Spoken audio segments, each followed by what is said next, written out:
Okay, so Nigerians may wonder why the sudden visit to London by the president for medical checkup at the moment. Well, anything that has to do with health cannot be described as sudden. When it comes, it comes.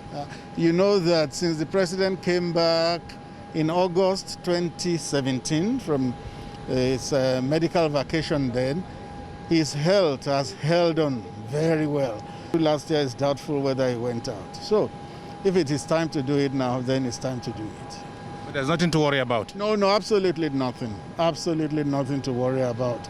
We believe that as it's going now, he will do all the necessary checks and everything will be all right, and he will be back within the second week of April, as has been said in our statement. You know that when it has to do with health, we can presume. There is nobody who can say he is 100% healthy. If there's anybody like that, he should stand up to be counted. Somebody who says, I don't need checkup, I don't need anybody to look at my health, I am perfect from head to toe. That person should then stand up to be counted. So if our president at 78 is going for medical checks, I think there's nothing out of the ordinary in that. Thank you. I wonder why the sudden London visit by the president for medical checkup? Well, two things. One is that the president is looking at the window of opportunity that has opened with the Easter holiday. It's a much relaxed period for everyone.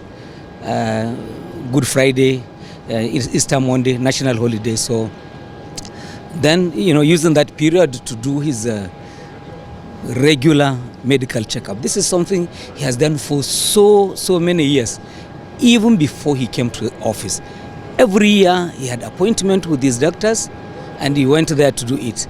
The only anomaly this time around was that COVID prevented this kind of trip throughout 2020. So he has lost some period. The last time he was there, more than 1.5 years back. But so he's using that opportunity to do what is regular in his own life. There is nothing like urgency or medical emergency or any new ailment of any sort. He's just fine and he's doing well.